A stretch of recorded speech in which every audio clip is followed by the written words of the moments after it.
Transição do feudalismo e as novas formas políticas. É esse o tema que nós vamos tratar neste slide. Como vocês estão, meus queridos alunos?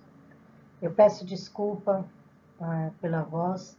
A gente está em uma situação crítica, né? O país e o mundo está vivendo, mas não podemos parar, principalmente por vocês, porque até então a gente sabe que uma paradinha vocês conseguem esquecer e aí complica um pouco no futuro, né? Então, eu vou tentar não prejudicar vocês com base aqui do nosso slide. E aí eu vou tentando explicar, tá? Na sala de aula nós estávamos falando sobre a transição do feudalismo, né?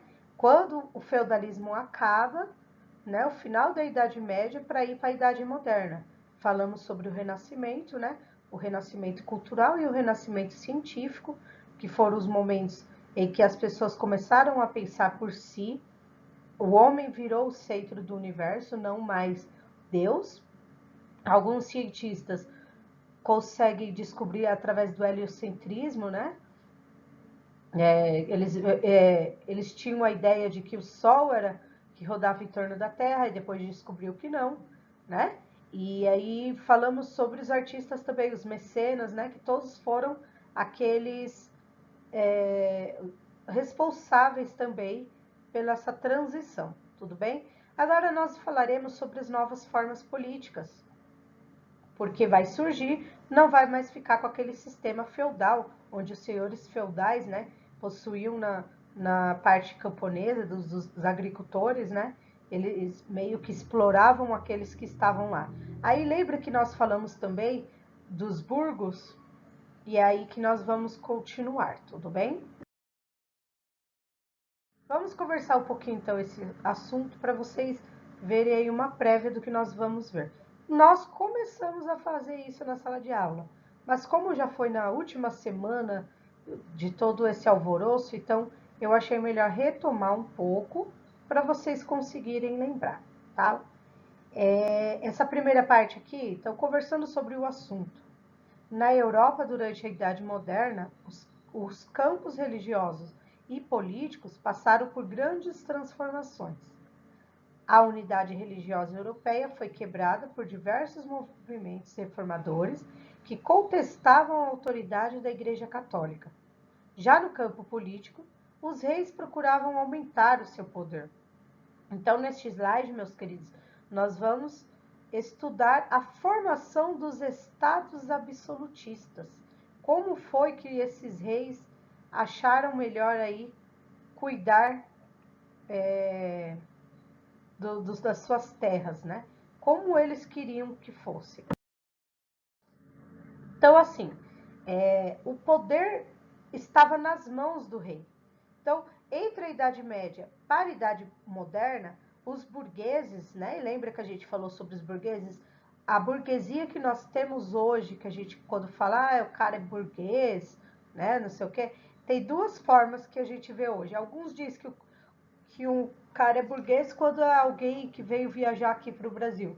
Ao invés de falar turista, é burguês, porque veio para cá. Essa é uma teoria meio parada, né? Porque nós vamos falar do outro burguês. A outra forma da burguesia que a gente fala são pessoas que têm relativamente um bom dinheiro, são pessoas ricas, né? São pessoas bem ricas. Naquela época, na transição da Idade Média para a Idade Moderna, a classe burguesa ela não era totalmente rica. Ela já tinha, ela era um pouquinho superior entre os outros trabalhadores, porque ela tinha seus comércios, ela tinha umas rotas de exportar e importar já. Mas quem estava acima dos burgueses naquela época eram os nobres, porque os nobres geralmente eram famílias super ricas, elas estavam isentas de pagar imposto, nós vamos falar isso mais à frente, e ainda além disso, elas eram geralmente pessoas que ocupavam cargos importantes junto com os reis, né? Eram parentes da família dos reis. Então sempre estavam bem acima. A classe burguesa daquela época, apesar dela estar enriquecendo com os comércios, ela ainda pagava impostos.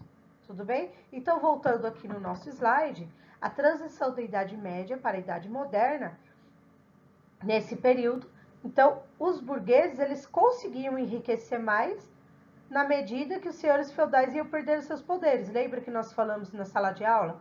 Os senhores feudais iam perdendo porque toda aquela galerinha que trabalhava para ele no campo começaram a ir para a cidade, para os burgos. Por isso que a classe burguesa conseguia enriquecer. Tudo bem? A cidade estava se tornando independente, né? Então, assim, a cidade ela já estava começando a ganhar uma autonomia de não depender do campo. Então, ela já estava aí fazendo com que arrumasse mais gerasse mais emprego para outras pessoas. Isso era bom para aqueles que estavam lá no campo com os feudais. Os servos, então eles conseguiam abandonar as terras e iam buscar novas oportunidades. Tudo bem? E aí, por conta da peste negra, a mão de obra foi valorizada, porque morreu muita gente. Então, o que eles precisavam? De mais gente para trabalhar. Então, começou a ser valorizado. A gente precisa de mais pessoas para trabalhar, porque aí vai ter serviço para todo mundo. Aqueles que morreram, muitas pessoas trabalhavam. Então, se eu era uma burguesa, eu tinha comércio, meus funcionários morreu, então assim, nossa, não é todo mundo mais que quer trabalhar, então valorizou, começou a correr atrás, tá bom? Outra coisa também, com essa transição, né, da Idade Média para a Idade Moderna, a burguesia ela buscou o apoio de quem? Dos reis, da monarquia. Porque aí eles se aproximando, os burgueses se aproximando dos reis, ia fortalecer o poder do rei também. Uma coisa ajudou a outra. Por quê? Olha, eu tenho o apoio da burguesia, eu já tenho o apoio dos nobres, fica muito fácil para mim, porque agora a gente pode ir contra a grande maioria, que era os mais desfavorecidos, ou seja, os pobres. Então, cria-se a monarquia absolutista, que é o que nós vamos entender. Poder na mão do rei. Absolutismo, então, gente, o poder absoluto do rei. Tudo. E vamos ver, então, essa aliança entre o rei e a burguesia. Como que funcionava, então? O rei ele tinha interesse na burguesia, porque essa burguesia traria dinheiro para ele, as riquezas, tá? E a burguesia, ela tinha interesse em estar perto do rei, porque o rei daria alguns privilégios que os outros não teriam, como, por exemplo, tem o monopólio, os empréstimos, porque aí o rei ajudaria. Esse monopólio, o que seria? Um monopólio comercial. Tudo bem? Então, como você vê na imagem aí, ó, a aliança entre os dois. O rei daria um monopólio comercial para a burguesia e a burguesia seria aí um exército forte e permanente, porque a gente também ajuda a proteger vocês dos mais desfavorecidos. Era uma troca entre os dois, então, interesse. Como essa centralização estava nas mãos do rei, isso ajudou muito que ele tomasse medidas para ajudar também as atividades burguesas. Aquilo que eu falei no slide anterior, uma troca de favores, pois aí ajudaria com segurança, tudo bem? A segurança para os burgueses. Mesmo assim, com a segurança, os burgueses deveriam pagar impostos, tá? Mas aí ajudaria o rei, porque assim, a nobreza ela paga impostos, mas ela também recebe dos mais desfavorecidos, tudo bem? E a nobreza dava então aí a participação política, né? Tinha a troca com a participação política, tudo bem? E assim, com tudo isso, o rei conseguiu criar as fronteiras, ou seja, vamos dividir os países aí, porque a gente tem sai de um país para outro, ninguém sabe onde fica o território de cada um, né? E criaram também as moedas únicas, as leis comuns para todos, a mesma lei para todo mundo, tudo bem? Assim foi estabelecido as novas rotas comerciais, já que agora a gente tem fronteira, vamos fazer também as rotas comerciais, né? Para importar e exportar. Isso aí deixa o rei mais poderoso. Então, quando a gente olha aqui na imagem, centralização do poder, a aliança entre o rei e a burguesia e o rei e a nobreza, tá bom, gente? É como ele vai surgir, então, as monarquias. O rei, ele dá participação política da nobreza, então a nobreza pode participar da política com o rei, né, inclusive algumas decisões, e a burguesia. O rei daria segurança e facilidade para a burguesia. Em troca, a burguesia teria que pagar impostos ao rei. E a nobreza, em troca da participação política, ela dava o apoio político também. Tudo bem?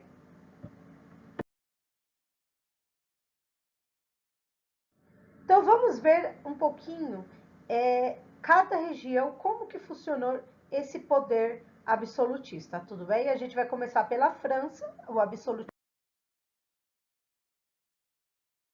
Então, agora vamos falar então assim da França. O que, que nós vamos entender? Foi um dos países que adotou essas práticas absolutistas, tá? Esse período do absolutismo que teve na França foi no reinado do Rei Sol, também conhecido como Rei Luís XIV. Ele ficou de 1661 até 1715. Ele ficou efetivo como rei neste ano, que foi o mesmo ano de sua morte, tá, gente? Quando esse rei, o Rei Sol, ele assumiu o poder na França, né? A primeira coisa que ele fez foi demitir os funcionários e todos os ministros da nobreza. Então lembra que nós falamos no slide anterior, a gente falou sobre o apoio político que os nobres davam, né? E eles ocupavam cargos também políticos para o rei. Quando o rei Sol entra nesse período, né, ele demite os funcionários e ministros da origem nobre e substitui por homens da origem burguesa, porque o interesse que ele tinha era dinamizar a indústria com os comércios franceses. Em outras palavras, o interesse deles é, ó, vamos colocar alguns burgueses também para trabalhar para a gente, porque eles são grandes comerciantes. E aí, com esse comércio, a gente investe na indústria e aí faz um acordo aí, todo mundo ganha nisso daí. Olha como é que foi tão bem esperto o Rei Sol. Para agilizar esse comércio, o que, que ele fez, então? Ele priorizou construções de portos e estradas. Por quê? Portos e estradas, professora? Simplesmente para facilitar as rotas comerciais. É muito mais fácil a gente fazer portos e estradas, investir nisso daí para as rotas, para a gente exportar e importar. Principalmente se a gente mandar para fora, que é exportar, tá? E aí ele então investe na implantação de fábricas de seda e de lã e principalmente de artigos de luxos, tá? Uma coisa que vale destacar também, que o rei Luís XIV, ele também criou outras fábricas que investissem nas armas, tá bom? Bom, falamos um pouquinho também na sala de aula sobre os mecenas, né? O rei Luís XIV, ele também foi mecenas, tá, gente? E ele teve um grande destaque nessa época, tá? E outra coisa, ele comprou fábricas de tapeçarias e móveis e estimulou o trabalho de escritores e compositores, ou seja, como mecenas, ele foi lá e incentivou muito os escritores e compositores, tá? Que eram o que faziam as músicas. Além disso, gente, ele reformou o Louvre, que é um museu hoje, tá? E construiu o Palácio de Versalhes, Guarda bem essa palavra, Palácio de Versalhes. Nós vamos ver muito ainda nos próximos meses, tá bom? Isso era um símbolo desse absolutismo francês. Tudo bem? Então a França, o poder absoluto da França foi aí com base nessas partes do Rei Sol, ok? Então, agora falando do absolutismo inglês, ele já foi um pouco diferente do francês, tudo bem? O que a gente vê da Inglaterra? A Inglaterra, ela é um pouco diferente dos outros países. Ela é marcada com a pressão dos nobres, porque os nobres se colocaram contra o rei João Sem Terra, tudo bem? Que viveu de 1199 a 1216. Então, o João Sem Terra, aí, nessa parte, ele ainda estava muito alto ao feudalismo lá. Então, os nobres estavam se colocando contra ele, tá? E aí, sim, os senhores feudais começaram a enfraquecer. Os nobres, eles tinham que pagar altos impostos. Ó, a diferença da França, nobre não pagava imposto. Quem pagava imposto era da burguesia para baixo. E os nobres tinham que pagar esses altos impostos. Então, os nobres se colocando contra o rei João Sem Terra, e aí, com a pressão, foi criado então uma Magna Carta. Tudo bem? À direita, na imagem à direita, se vocês olharem, seria um trecho da Magna Carta. Não dá para entender nada. Então, a gente colocou aí para vocês a parte em português. Olha como que seria. A Igreja de Inglaterra será livre e serão invioláveis todos os seus direitos e liberdades. E queremos que assim seja observado em tudo e por isso, de novo asseguramos a liberdade de eleição, principal e indispensável liberdade da Igreja de Inglaterra, a qual já tínhamos reconhecido antes da desavença entre nós e os nossos barões. Não lançaremos taxas ou tributos sem o consentimento do Conselho Geral do Reino, como é Concilium Regni, tá em latim, tá, gente? A não ser para o resgate da nossa pessoa, para armar cavaleiro nosso filho mais velho e para celebrar. Mas uma única vez, o casamento da nossa filha mais velha e esses tributos não excederão limites razoáveis. De igual maneira se procederá quanto ao imposto da cidade de Londres. Nenhum homem livre será detido ou sujeito à prisão, ou privado de seus bens, ou colocado fora da lei, ou exilado, ou de qualquer modo molestado. E nós não procederemos nem nos mandados proceder contra ele, senão mediante um julgamento regular pelos seus pares ou da harmonia com a lei do país. Tudo bem? Então, essa era a posição que eles queriam.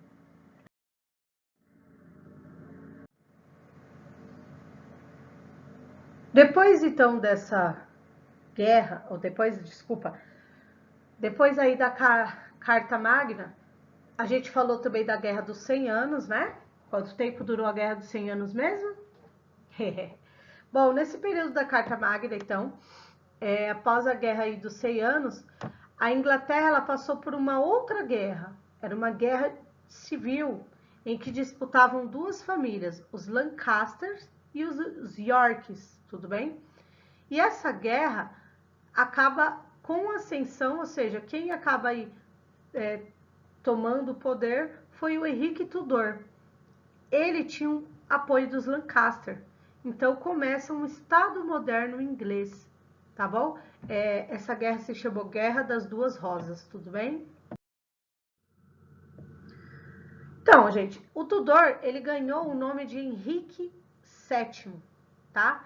E neste período do reinado dele, ele fortaleceu as maneiras opostas ao gosto dos nobres, ou seja, esse Tudor, né, o Henrique VII, ele também colocou aí maneiras que não deixava os nobres felizes, tá?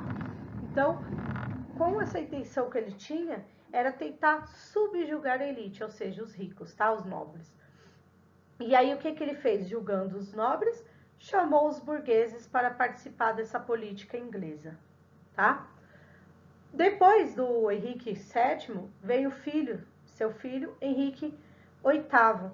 Esse Henrique VIII, ele foi o responsável de promover a reforma anglicana, onde ele tirou de vez a igreja do poder de inglês. Então, assim, a igreja católica, ela era muito influente, como eu disse para vocês, em toda a Europa medieval. Então, o filho do Henrique VII foi lá e fez a reforma anglicana. Surge, então, aí uma nova religião que não era católica no poder, tá? E a filha do Henrique VIII, ou seja, a neta do Henrique VII, foi que assumiu o poder após o oitavo, foi a primeira rainha, chamada Rainha Elizabeth. Tudo bem? A primeira Rainha Elizabeth. Esse período que ela ficou foi de 45 anos, mas ela fez o governo absolutista, tá bom? Mas esse período de 45 anos que ela fez, ficou aí muito importante porque desenvolveu a parte inglesa economicamente, tá? Tudo bem?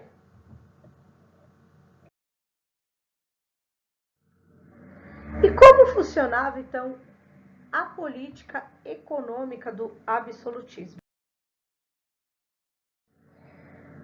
Como eles faziam, então? A melhor maneira de organizar esses reinos, então, era ter muitos funcionários. Isso era bom porque gerou bastante emprego, tá? Para os nobres, eles ocupavam os cargos mais altos no exército e na política. Então, essa parte, com certeza, eles estavam mais próximos do rei. Precisava de muito funcionário, tudo bem. Todo mundo vai ter direito de trabalhar, mas os melhores cargos ficam para os nobres, tá? Esse poder que estava nas mãos do rei possibilitou o crescimento econômico como uma forma política, que a gente chama de mercantilismo. Tudo bem? Essa política, gente, que para vocês entenderem um pouquinho, é a política de incentivo para o desenvolvimento comercial e financeiro, o mercantilismo. Tudo bem? De novo, então, o mercantilismo, é um tipo de política que desenvolve, favorece o comercial e financeiro, tá? Esse período, gente, era importante para todos os reinos do mercantilismo, porque eles queriam muito o acúmulo, ou seja, juntar o ouro e a prata para fabricar moedas. Quanto maior o número de ouro e prata, mais rico o Estado seria. Então, é bem interessante para eles, é bem viável eles buscarem mais terras para explorar ouro e prata. Então, o estado que mais tem isso é mais rico que fica.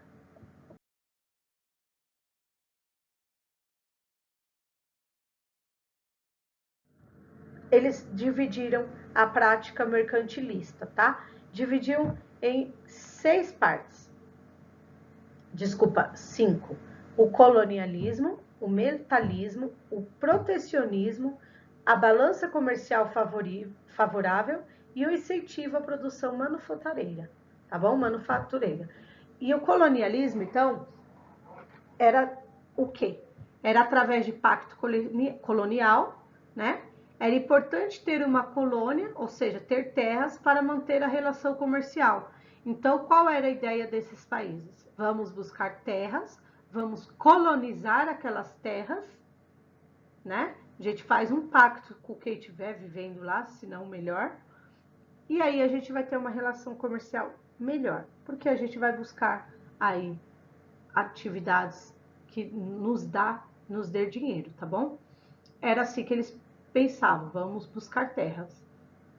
Esse tipo, para a gente parar para pensar assim, esse tipo de colonialismo, vocês lembram de alguma coisa? O nosso país, por exemplo? Mais para frente veremos. E voltando, então, o metalismo. O que seria o metalismo, então? Era a acumulação de metais preciosos, como ouro e prata. É o que nós falamos no slide anterior. Quanto maior a riqueza, né? Quanto mais moedas tivermos, ou mais ouro e prata, mais ricos seremos. Tá? Então, esse metalismo fazia parte da prática mercantilista, tá? Que era a acumulação de ouro e prata, tá? Então, quem mais adotavam essa ideia, quem mais gostou dessa ideia foi Portugal e Espanha. Os mesmos países que vieram para a América colonizar. Olha que interessante, né? A outra prática era o protecionismo. Através de tarifas alfandegárias e cotas, permitiam a monitoração do fluxo das importações. Então, tinha as tarifas alfandegárias, que eles conseguiam monitorar aí toda a movimentação de importação. A balança comercial favorável. O que seria?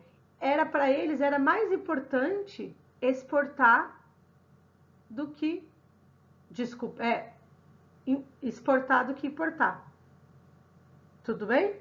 Então, era mais fácil a gente mandar para fora, era melhor a gente ter mais recursos para a gente mandar para fora do que a gente trazer para a gente.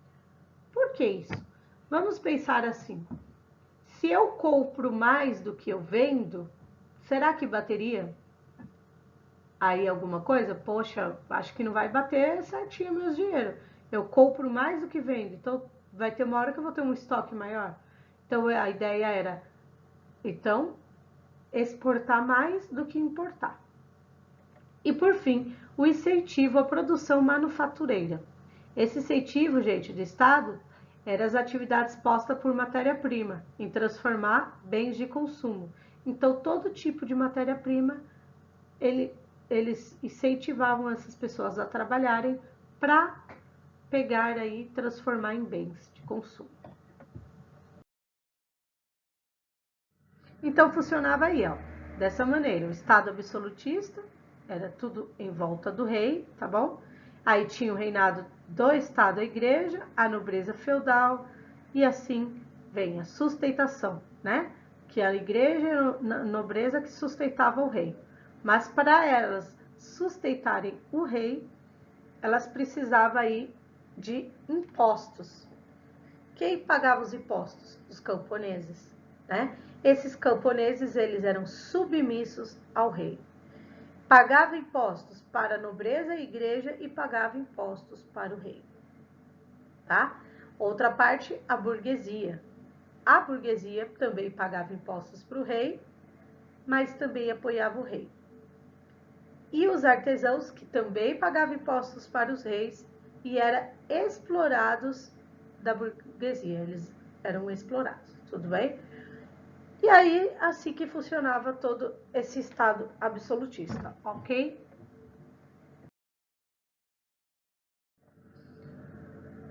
Nesse período, meus queridos, é importante ressaltar que existiam alguns teóricos, tudo bem? Esses teóricos, porque lembra que nós, de novo, voltando no nascimento cultural e científico, é o período que começa a aparecer cientistas, é o período que começa a aparecer artistas, entre outros. E aí surge, então, alguns teóricos. E aí teve os teóricos absolutistas.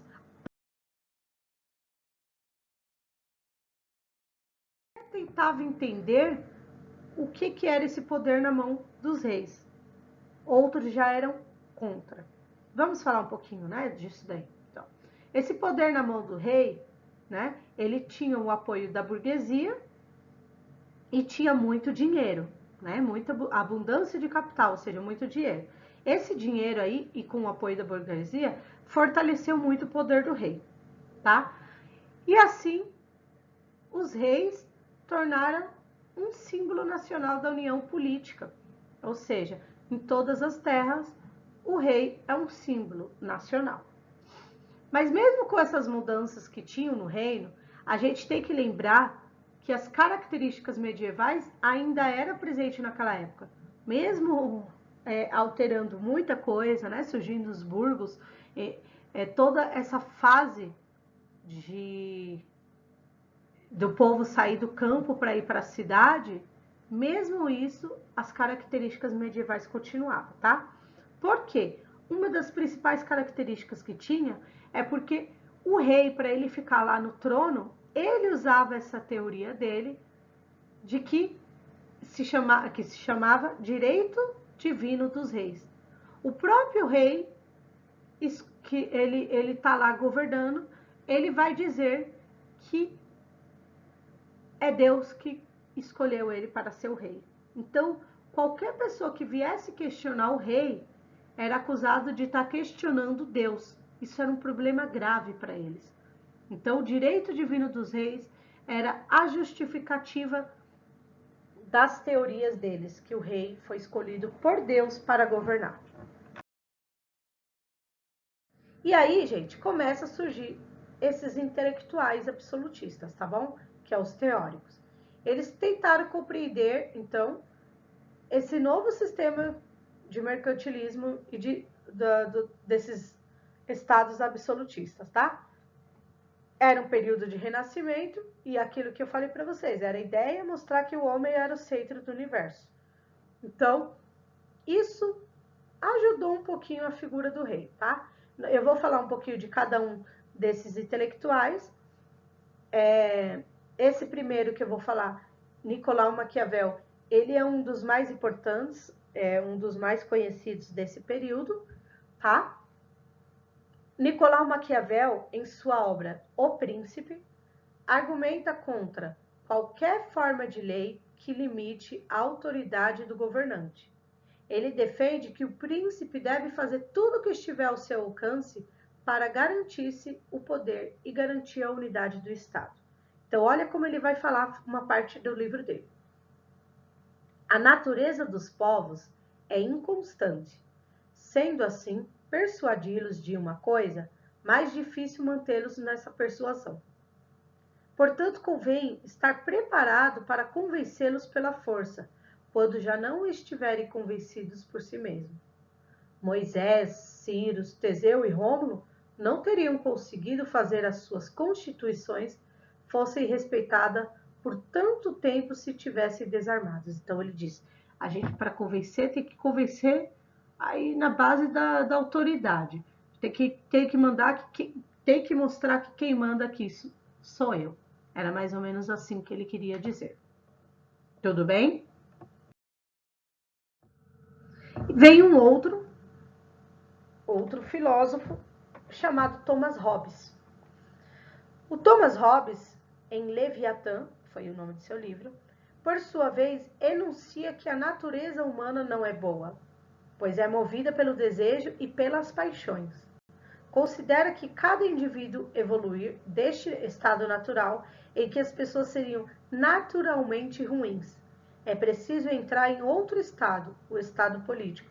Eu falei um pouquinho do Thomas Hobbes para vocês na matéria de filosofia, talvez vocês possam lembrar aí na hora que eu falei sobre a natureza humana, tudo bem?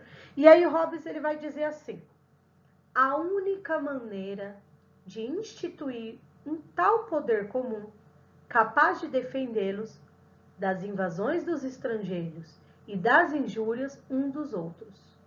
É conferir toda a sua força e poder a um homem ou uma assembleia de homens que possa reduzir suas diversas vontades, por pluralidade de votos, a uma só vontade. Então ele quer dizer que para você ter um poder, né, para você ter um poder comum, tem que defender as invasões dos estrangeiros e as injúrias dos outros. Mas mostrar que você tem força sobre um homem. Mas você também tem que mostrar que os homens podem participar. Criar uma assembleia de homens e reduzir as vontades deles. Ou seja, vamos tentar atender aí o que os homens querem. Tudo bem?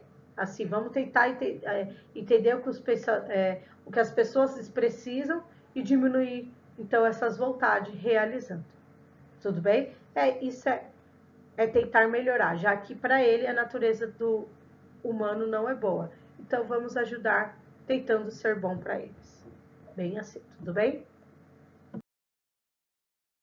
E por fim aí veio o Jacques Rousseau. O Jacques Rousseau, em Política segundo a Sagrada Escritura, seu livro, ele defende o princípio dos direitos divinos dos reis. Os poderes reais provêm de Deus e a autoridade do rei é sagrada. Revoltar-se contra o rei é revoltar-se contra Deus. Olha só o que o cara vai dizer. Totalmente ao contrário dos outros dois anteriores. Porque ele defende que o rei é direito de Deus. Então, olha o que ele vai dizer. 3 razões fazem ver que este governo é o melhor. A primeira é que o mais natural se perpetua por si próprio. A segunda razão é que esse governo é o que interessa mais na conservação do Estado e dos poderes que constitui. O príncipe, que trabalha para o seu Estado, trabalha para os seus filhos, e o amor que tem pelo seu reino, confundido com o que tem pela sua família, torna-se natural. A terceira razão tira-se da dignidade das casas reais. O trono real é o trono de um homem, mas o trono do próprio Deus. Então ele vai defender, sim, que essas razões para o rei estar lá é por conta de Deus. Tudo bem? Então, meus queridos, aí a gente finaliza nossas aulas, tá bom? Finalizamos com os 3 teóricos, falei um pouquinho de cada um deles, né? Esses teóricos que fazem parte do Renascimento, e vocês já viram uma parte deles na filosofia, tudo bem? Se quiserem, se precisar relembrar alguma coisa, vai lá na apostila de filosofia, que vale a pena para dar uma lembrada, facilita para vocês, tá? Então, o que vocês vão fazer a partir de agora, tá? Nessa parte do slide que eu expliquei, eu resumi todo aquele capítulo, vocês vão pegar então, gente, vão pegar a apostila que vocês têm, vocês vão responder as questões do capítulo inteiro e mandar para o meu e-mail. Professora, o que a gente vai fazer? Como que vai mandar? O meu e-mail está aí na tela, já está tudo certinho para vocês. Dá para clicar, ó, você tá vendo o e-mail aqui? Se vocês clicarem, vai conseguir. Apesar que eu acho que não, eu vou tentar enviar para o YouTube. Então, assim, se estiver no YouTube, vocês vão clicar na descrição. Eu deixo lá para vocês na descrição. Agora, se não tiver, se conseguirem pelo AVA mesmo, que eu ainda vou tentar, vocês podem clicar direto, tá? Senão eu deixo na descrição abaixo, tá? Não esquece também, gente, então vocês vão responder as questões da apostila e vão me enviar por e-mail. E aí vocês vão pegar o AVA, vai responder as questões do AVA, as atividades que está lá no AVA, aí vão ver a revisão e tem o reforço, que vocês vão responder também. Todas essas atividades estão valendo 10, tudo bem? Lembrando que vocês têm de hoje, terça-feira, até domingo para me responder.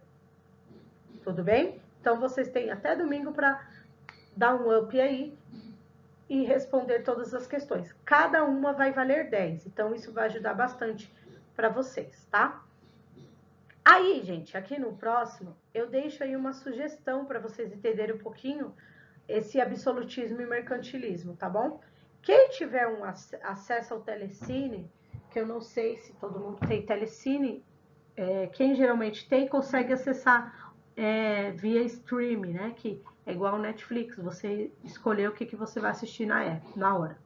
Tá vendo aqui, ó, por cima, o Homem da Máscara de Ferro, se vocês vão por cima, ele vai aparecer aí o link, é só clicar, este link aí já vai direto para a parte do filme. O Homem da Máscara de Ferro é com o Leonardo DiCaprio. Quem não tem Telecine, infelizmente não vai conseguir assistir, mas é um filme muito, muito legal mesmo, que mostra bem o que foi esse absolutismo, tudo bem? Esse mercantilismo.